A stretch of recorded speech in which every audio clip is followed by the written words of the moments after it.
Hey, weirdos. Hey, weirdos. Hey, weirdos. Hey, this isn't your average history lesson. We're telling stories that you didn't learn in school. Tales of ghosts, monsters, strange and unique happenings that defy explanation. If you're ready to look past the, hi, if you're ready to look past the surface and into the shadows, you've come to the right place. Let's get weird in, where are we going? We're going to go to Fall River, Massachusetts today. Okay. It's right down there in the Fall River. No, that's not a Massachusetts accent, but anyway. This is the home of Lizzie Borden. Oh, Lizzie, dear. And as we know, you want to say it with me? Do you remember it? Lizzie Borden took an axe, gave her mother 40 whacks. Yeah. When she saw what she had done, she gave her father 41. There's another verse. Andrew Borden is now dead. Lizzie hit him in the head. Up in heaven he will sing. On the gallows she will swing. Wow. Okay. Guess who didn't swing on the gallows? Right. Exactly. So, as we know, the 40 whacks was a little excessive. It wasn't that many. I think it was maybe 20 and 25, but that's enough. So here's Lizzie. The early life of Lizzie. She lost her mother, Sarah Anthony, when she was very, very young. And that was kind of tragic for her and her sister, as it is. But then Dad got remarried to Abigail, and there are conflicting reports. Some say that Lizzie and her stepmother got along, were cordial, whatever, everything was fine. Other people say that they hated each other. Lizzie would go out of her way to make snide comments in town. But, whatever. Typical family. Typical family. So, as the story goes, 3 years after Lizzie's mom Sarah's death, Andrew married Abby Gray. She chose to call her, instead of mother or her name, she called her Mrs. Borden, which is also interesting. And that she believed that Abby only married her dad for his money because he was very well to do. The Borden's housemaid Maggie, Bridget, aka Maggie, even stated that the girls rarely ate meals with their parents. Intentions were beginning to grow larger for months before the murders.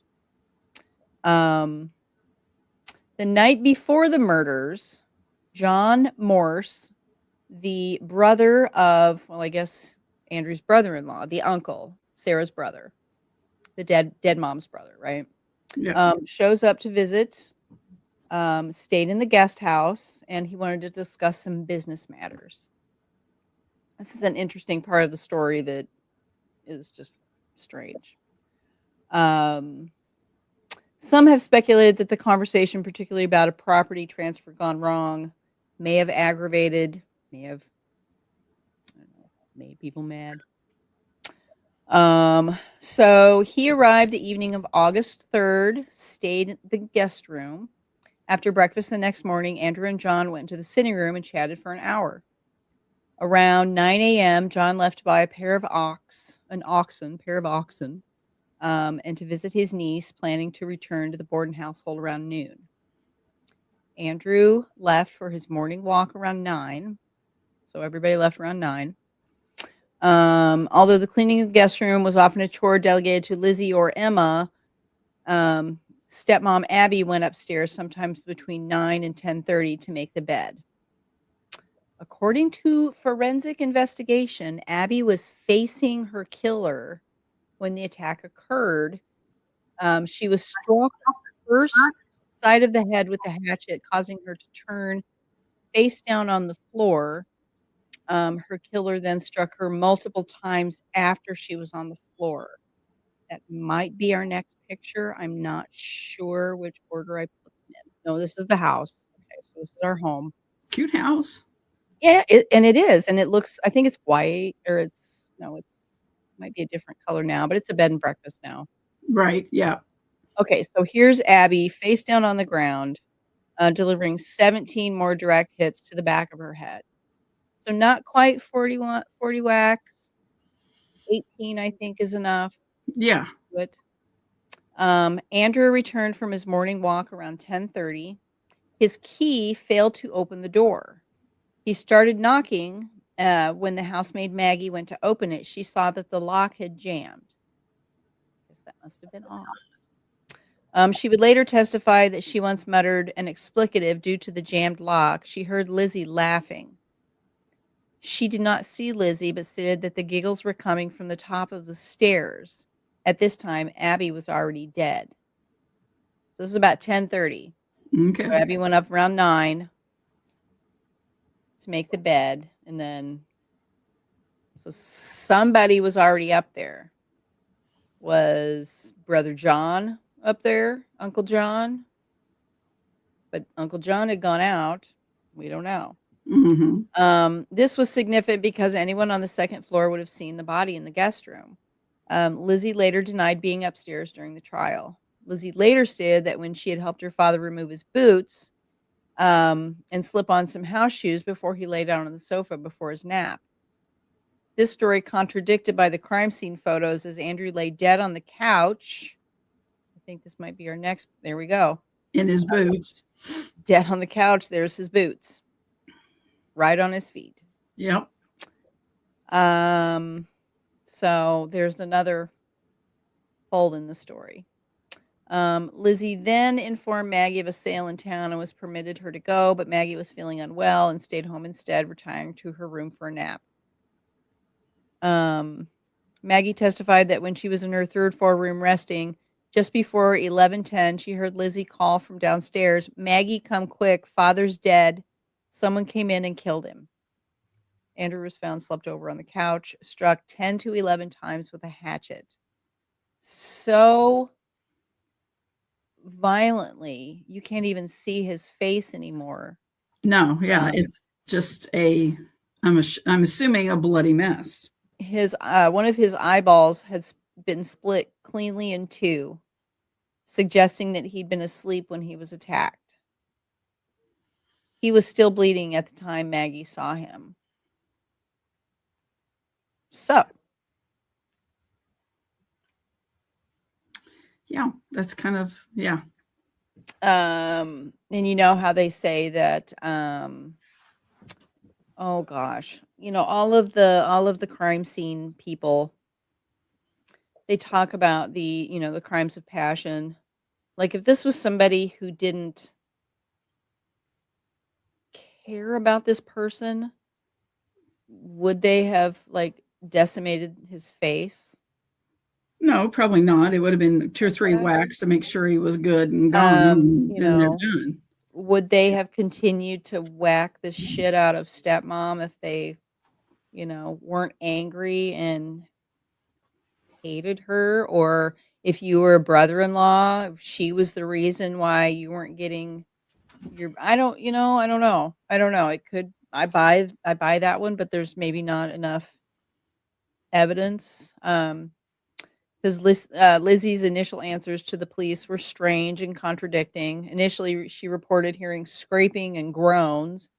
2 hours later, she told the police that she heard nothing. When she asked where her stepmother was, she stated that Abby had received a note to go and visit a sick friend. She also said that she thought Abby had returned home and asked if someone could go upstairs and look for her. Despite this, no one had bothered to check her or her clothes for bloodstains.